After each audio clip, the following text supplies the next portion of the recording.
My phone buzzed with another mortgage acquisition notification as I sat in my corner office, reviewing the quarterly portfolio report that would soon cross my brother's desk. As Senior Vice President of Residential Lending at First National, I'd spent 12 years quietly building one of the most successful mortgage departments in the state. But to my family, I was still just Christina, the single woman who worked some job at a bank and clearly wasn't doing well enough to afford the lifestyle they thought I should have. The irony wasn't lost on me. While my brother Kevin and his wife Jennifer flaunted their mansion, luxury cars, and designer everything, they had no idea I could buy and sell their entire neighborhood before lunch. I preferred it that way. Modesty had always been my shield against family drama, though lately, that shield was wearing thin. Jennifer's latest text thread in the family group chat was particularly grating. She'd been coordinating Christmas plans with her usual mix of passive aggression and outright condescension. Should we do a gift limit this year? I know some people might be struggling financially. We don't want anyone to feel embarrassed. Everyone knew she meant me. The unmarried sister-in-law who drove a modest Honda, lived in a small downtown condo, and never talked about money. They'd constructed an entire narrative about my supposed financial struggles based on my deliberate choice to live below my means. Christina probably can't afford much this year, Jennifer had written in a follow-up message. Maybe we should suggest a $25 limit so she doesn't feel left out. I'd watched the thread explode with family members agreeing, offering to help me if I needed it, and generally treating me like a charity case. My mother chimed in with concern about whether I was managing okay on my salary. My sister Angela offered to loan me money for gifts. Even my teenage nieces started a separate chat to discuss whether they should go easy on Aunt Christina this year. The whole thing was so absurd I almost laughed. Almost. I'd been handling these assumptions for years, letting them believe what they wanted while I quietly built wealth they couldn't imagine. My investment portfolio alone could fund their lifestyles for decades. The downtown condo they pitied me for. I owned the entire building. The modest car. I preferred reliability over showmanship, especially when I could afford any vehicle on the lot. But Jennifer's latest stunt had crossed a line. Last weekend, at Kevin's birthday dinner, she'd made a show of understanding my situation in front of the extended family. It's so hard being single in this economy, she'd announced, loud enough for everyone at the restaurant to hear.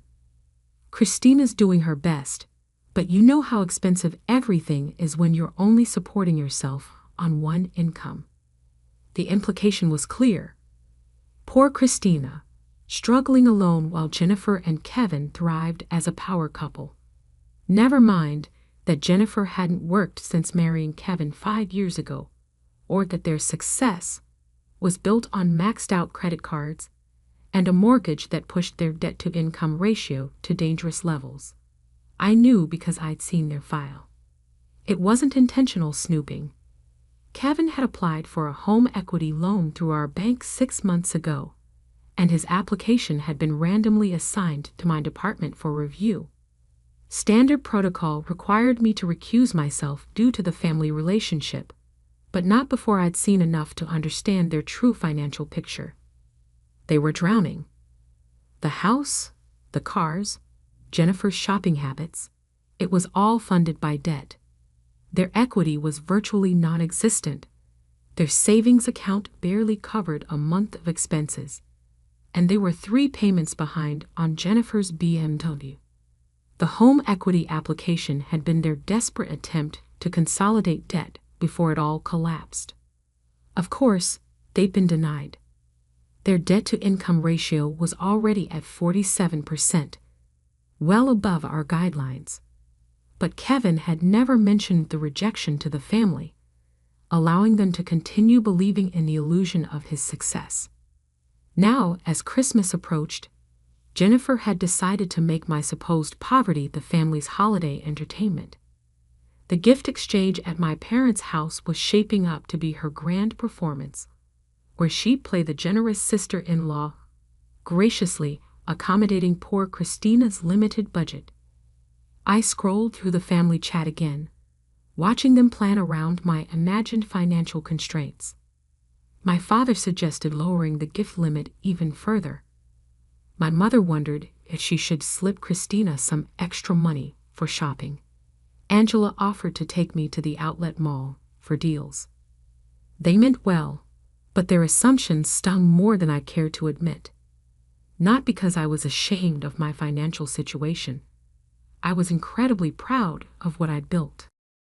But because after 12 years of professional success, my own family still saw me as someone who needed their pity.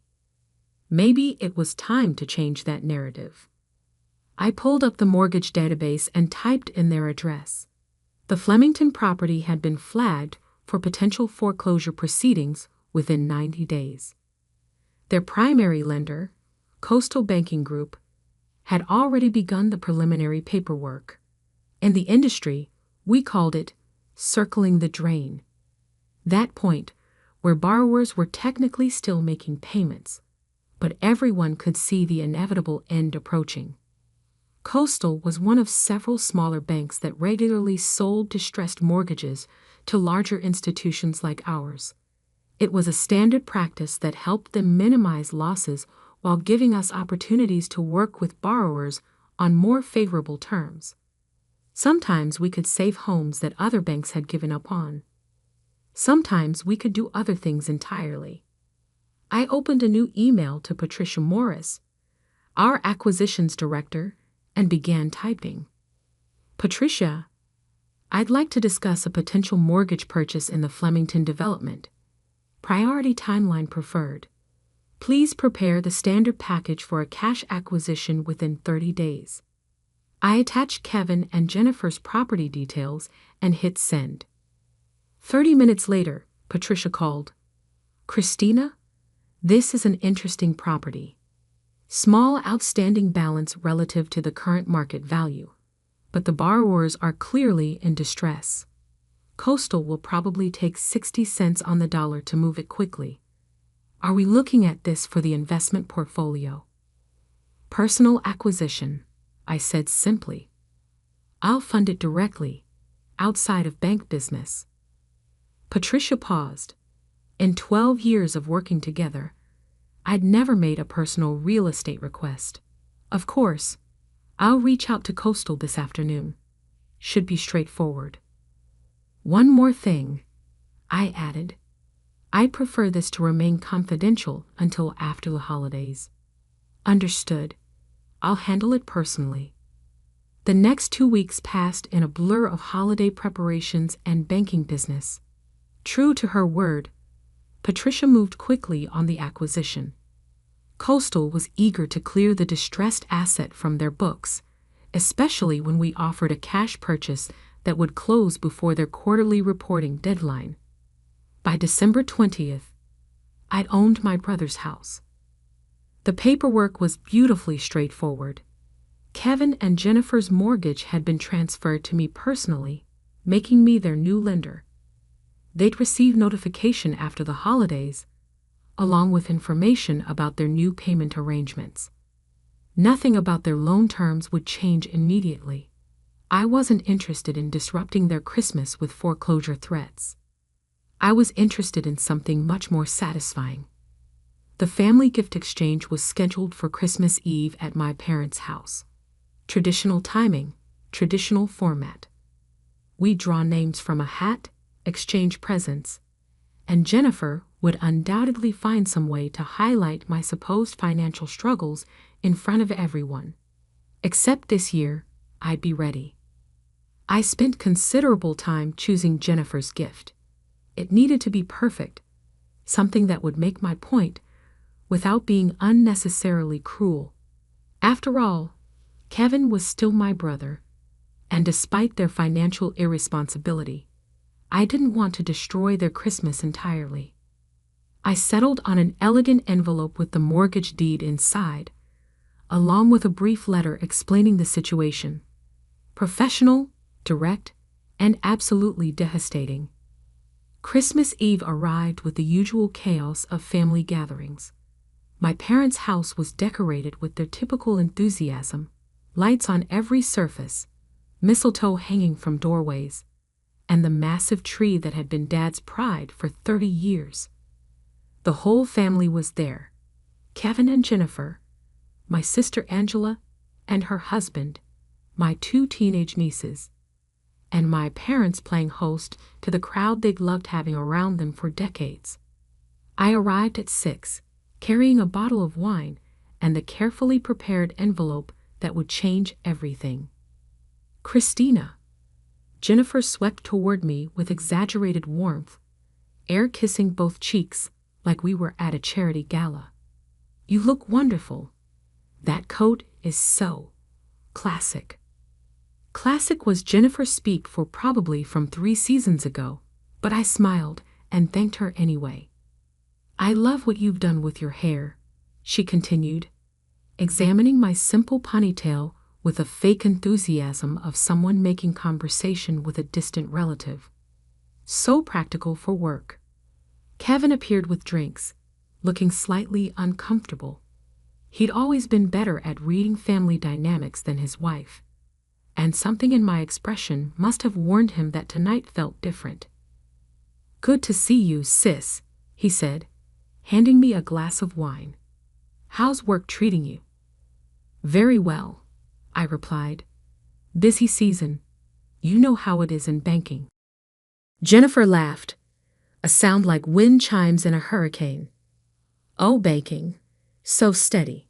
So secure. Kevin always says you're so smart to choose stability over those risky careers. I nodded thoughtfully. Stability has its benefits. The evening progressed through dinner, conversation, and the usual family dynamics. Jennifer held court with stories about their recent vacation to Cabo, their plans to remodel the kitchen, and Kevin's potential promotion that would finally allow them to get the boat they'd been wanting. Every story was calculated to emphasize their success, and by contrast, my obvious lack thereof. She mentioned their new country club membership, the private school they were considering for future children, and the investment property they might buy in Florida. All funded by debt they couldn't afford, but the family didn't need to know that. Finally, after dessert, Mom announced it was time for gifts. We gathered in the living room, arranged in the same circle we'd used since childhood. The pile of presents in the center looked impressive, though I knew Jennifer had specifically orchestrated the display to maximize visual impact. Before we start, Jennifer announced, standing up with the authority of someone calling a board meeting, I want to say something. Here it comes, I thought. Family is about more than money, she began, looking directly at me with theatrical compassion. It's about love and support, and being there for each other no matter what our circumstances might be. My mother smiled approvingly. Angela nodded along. Even my nieces looked touched by the sentiment. Some of us are more fortunate than others, Jennifer continued, her voice taking on the tone of a charity spokesperson. Some of us have been blessed with financial success, while others are still finding their way. The room was completely silent now, everyone understanding exactly who she meant. So this year, I think we should all remember that the best gifts come from the heart, not from the wallet. Christina, I want you to know that we love you just as much whether your presents cost $5 or $500. We don't judge anyone based on what they can afford. The condescension was so thick I could have cut it with a knife. My teenage nieces looked mortified on my behalf. Kevin was studying his shoes like they held the secrets of the universe. Even my father shifted uncomfortably in his recliner. Jennifer basked in the attention, clearly pleased with her performance. Now let's exchange gifts with grateful hearts. We drew names from Mom's antique ceramic bowl. I watched Jennifer pull Kevin's name with obvious delight. She'd undoubtedly bought him something expensive that would reinforce their image of prosperity. I drew Angela's name, which was perfect. I'd bought her a beautiful cashmere scarf that cost more than Jennifer probably spent on groceries in a month. The gift exchange began with my nieces, who gave each other handmade jewelry and gift cards with the earnest enthusiasm of teenagers who still believed Christmas magic was real. Angela and her husband exchanged practical gifts: a new briefcase for him, spa vouchers for her. Kevin presented Jennifer with a diamond tennis bracelet that probably cost 3 months of their mortgage payments. She squealed with delight, holding it up for everyone to admire while making sure they all noticed the size of the stones. "Kevin, you spoil me," she announced, loud enough to ensure everyone heard the implied contrast with my expected offering. When it was my turn to give Angela her gift, I handed over the elegantly wrapped scarf box. She opened it with genuine surprise and delight. "Christina, this is gorgeous. The quality is incredible.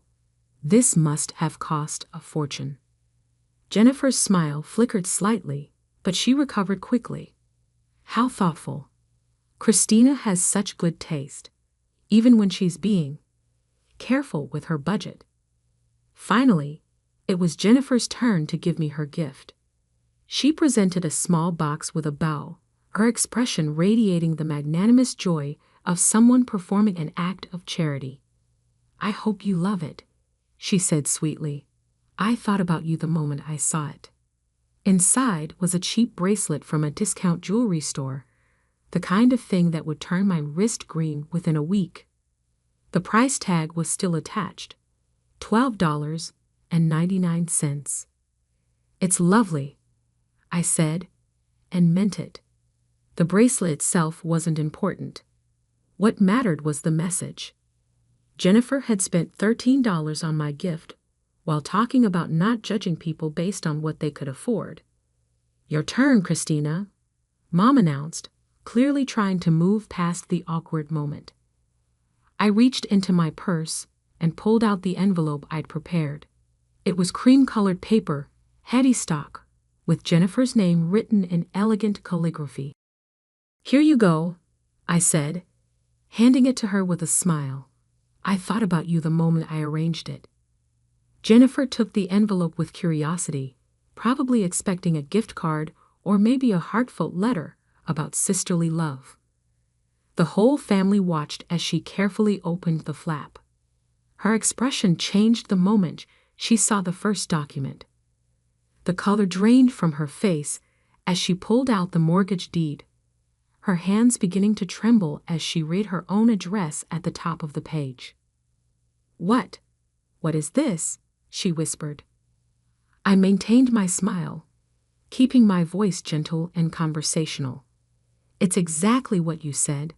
I couldn't afford much this year. $13 million was really stretching my budget, but I managed." The room went dead silent. Angela's mouth fell open. Kevin looked like he'd been hit by lightning. My parents stared in confusion, clearly not understanding what they were seeing. Jennifer's voice cracked as she read further down the document. This says you own our house." "That's right," I confirmed pleasantly. "Coastal Banking was looking to sell your mortgage, and I thought it would make a meaningful Christmas gift. You're absolutely correct that the best gifts come from the heart." Kevin finally found his voice. "Christina, what are you talking about?" "We have a mortgage with Coastal Banking." "Had," I corrected gently. Past tense. As of December 20th, your mortgage was transferred to me personally. You'll receive the official notification in a few days, along with information about your new payment arrangements. Jennifer was staring at the deed like it was written in a foreign language. "But how did you? You work at a bank. You can't afford." I'm Senior Vice President of Residential Lending at First National, I said, my voice still calm and pleasant. I've been there for 12 years. My department handles about 40% of the state's mortgage acquisitions. The silence in the room was deafening. Mom was clutching Dad's arm. Angela looked like she was watching a movie and couldn't follow the plot. Jennifer's face had gone from pale to red as the implications sank in. You bought our house, our actual house? Well, technically, I bought your mortgage from the bank. You still own the house. You just make your payments to me now, instead of Coastal. Nothing changes in terms of your monthly obligations. Kevin was reading over Jennifer's shoulder, his expression growing more horrified by the second. Christina, this is... Why would you do this? I looked around the room at my family, all of them staring at me like I'd suddenly grown a second head. Because I was tired of being treated like a charity case. I said simply, for years, you've all assumed I was struggling financially because I don't flaunt my success. Jennifer just spent 5 minutes lecturing everyone about not judging people based on money, right after spending the last month in family group chats discussing how poor I am and how we should all accommodate my limited budget. Jennifer's mouth opened and closed like a fish gasping for air. The truth is, I continued, I've been financially stable for years. I could have corrected your assumptions at any time, but I preferred privacy over performance. Unfortunately, that privacy seems to have been interpreted as poverty. Angela found her voice first. Christina, how much money do you make? Enough, I replied. My salary last year was in the mid-6 figures, plus bonuses and investment income. The downtown condo you all pity me for. I own the entire building. It generates about $30,000 a month in rental income. Dad was shaking his head slowly. But you drive that old Honda. Because it's reliable, fuel efficient, and I don't need to prove anything to anyone with my choice of vehicle. I could buy any car on the lot tomorrow, but I prefer function over flash. Jennifer was still staring at the mortgage deed, her voice barely a whisper. You have $13 million? That's just what I spent on your mortgage. It represents about 8% of my liquid assets. The number hit the room like a physical force. Mom actually gasped. Kevin sat down heavily in the nearest chair.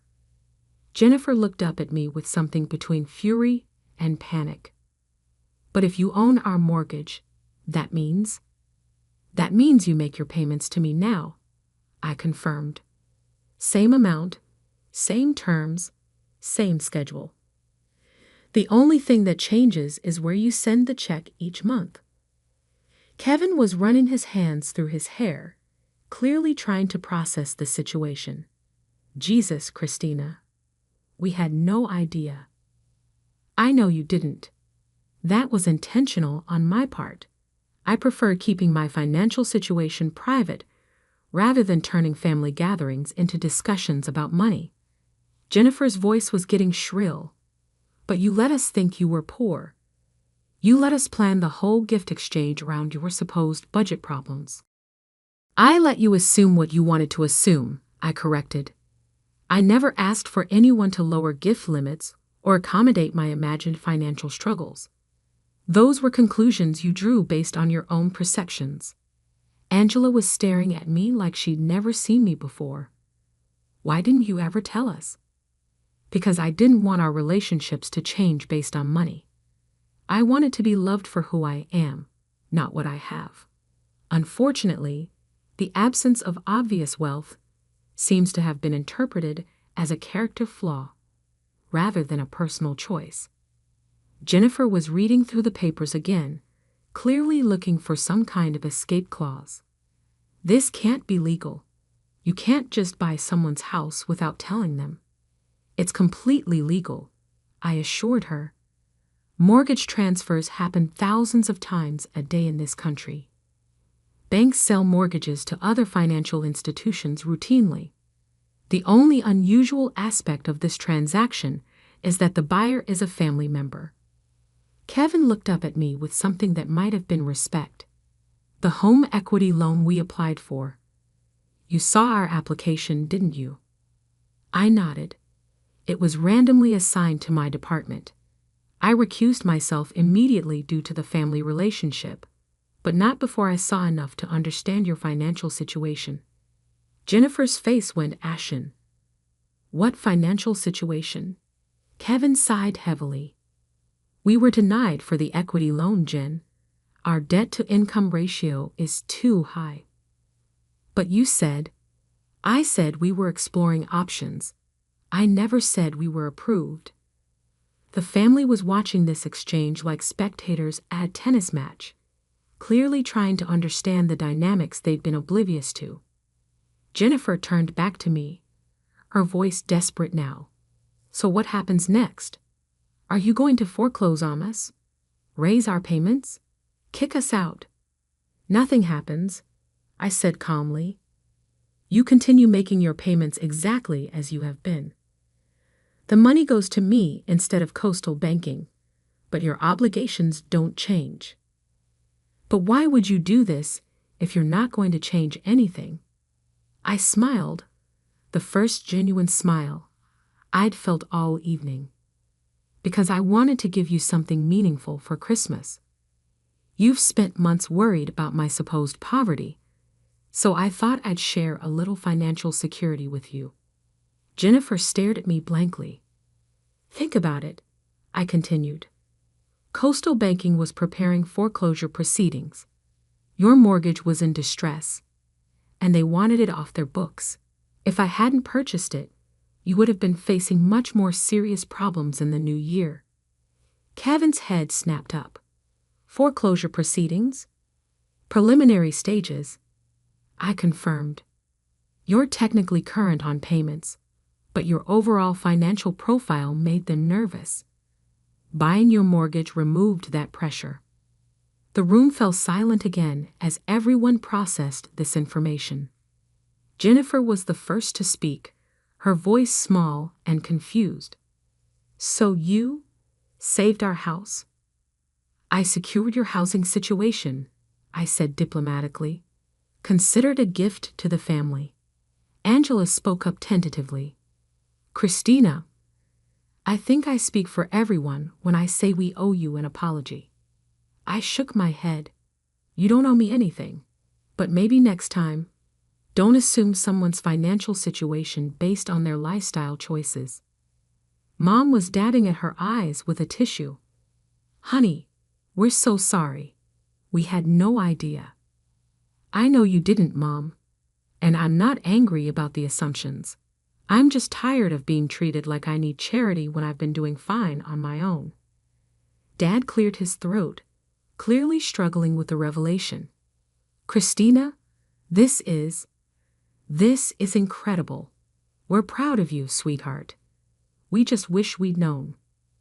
Now you do, I said simply. Jennifer was still holding the mortgage deed, staring at it like it might disappear if she looked away. I don't understand how you did this so quickly. Bank acquisitions can move very fast when all parties are motivated, I explained. Coastal wanted to clear the asset. I had the capital available, and everyone benefited from a quick closing. Kevin looked at me with newfound respect. You really could have let us lose the house. Yes, but you're my brother. Despite our differences, I don't want to see your family homeless. Jennifer's voice was barely audible. All those things I said about you not being able to afford gifts were based on assumptions. I finished gently. Next time, maybe ask instead of assuming. The evening wound down after that, with family members approaching me individually to apologize for their misconceptions and ask questions about my career that they'd never bothered to ask before. My nieces were fascinated by the idea that their struggling aunt was actually wealthy, while my parents seemed torn between pride and embarrassment. As people prepared to leave, Jennifer approached me privately. "Christina, I owe you a huge apology. I was horrible tonight. And apparently, I've been horrible for months without realizing it." I studied her face, looking for sincerity beneath the shock. "Thank you for saying that. I never imagined you were doing so well. You're so quiet about everything." "I prefer privacy," I said, "but maybe I was too private if it led to these kinds of misunderstandings." Jennifer nodded, still clutching the mortgage papers. "What do we do now? How do we make payments to you?"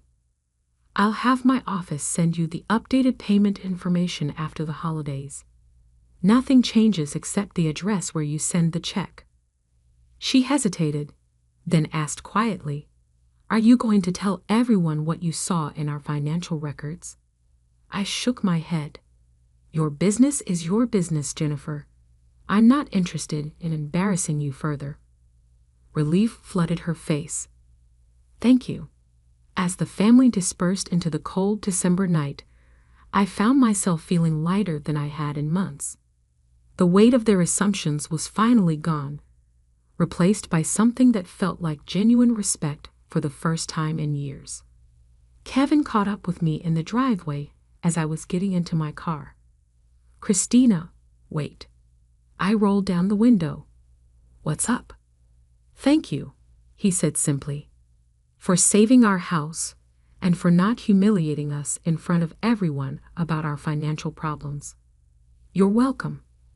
He paused, then added, "I think Jennifer learned something important tonight about making assumptions." I smiled. We all did. 3 months later, Jennifer and Kevin's payments arrived promptly on the 1st of each month, always accompanied by a brief note thanking me for the opportunity to maintain their home.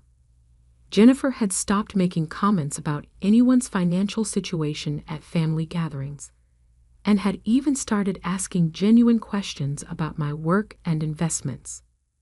The mortgage acquisition had cost me exactly what I'd told them, $13 million. But the return on investment was immeasurable. For the first time in years, my family saw me as I actually was. A successful professional who had chosen discretion over display, privacy over performance. And every month, when their payment arrived, I was reminded that sometimes the best gifts really do come from the heart, especially when they're wrapped in mortgage deeds and delivered with perfect timing.